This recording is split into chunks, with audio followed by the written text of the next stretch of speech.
Hello everyone, welcome to this series on the history of English literature. And in this video, we are going to discuss the concept of neoclassicism in the age of Dryden. Introduction. By the year 1660, the flourishing era of Elizabethan Romanticism had nearly come to an end. The only remaining figure from that golden age was John Milton, who had yet to compose his magnum opus, Paradise Lost. Despite his survival, Milton was very much a product of the past. His great work, completed in relative obscurity during the Restoration, bears little resemblance to the evolving literary landscape of his later years. The decline of Elizabethan Romanticism. At the Restoration, the break with the past was nearly absolute. English literature underwent a profound transformation, with both subject matter and style reflecting a new spirit, outlook, attitude, and aim. Consequently, the post-Restoration period is often contrasted with the Elizabethan era, set up as its converse and antithesis. This period is labelled as classical in opposition to the Elizabethan Romanticism that preceded it. Although the contrast between the two eras should not be overemphasized, the differences are significant. Let's explore the key aspects that define this new spirit. Imitation of the ancients.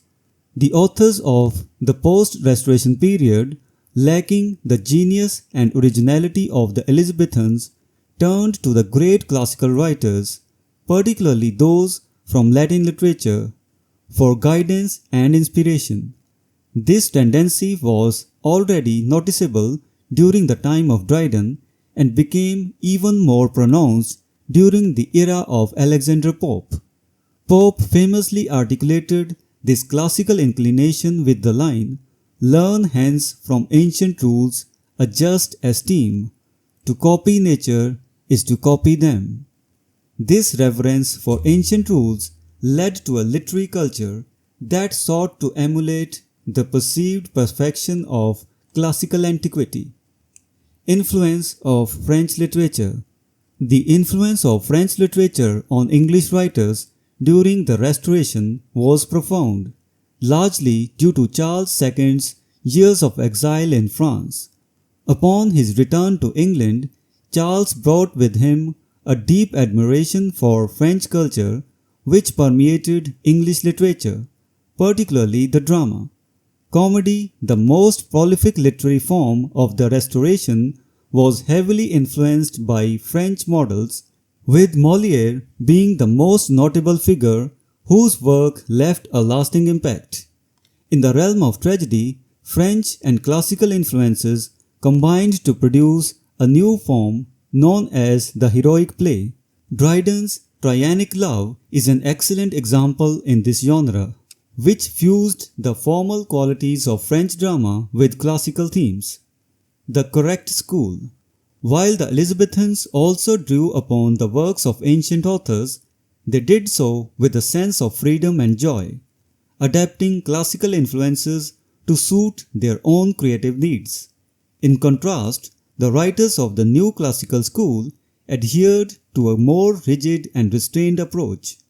The literary work of this period, particularly in the age of Pope, was marked by a strict adherence to rules that emphasized correctness in form and expression.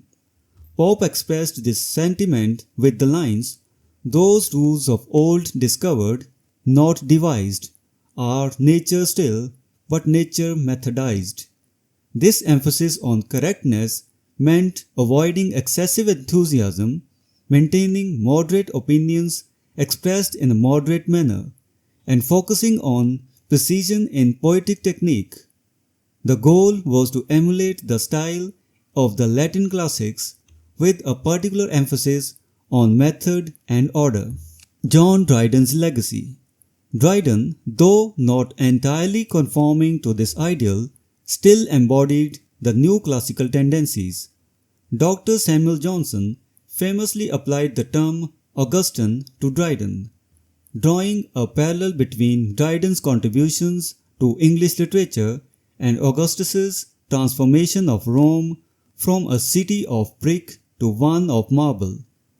Dryden is thus recognized as the first major exponent of the new classical ideas that would dominate English literature until the end of the 18th century.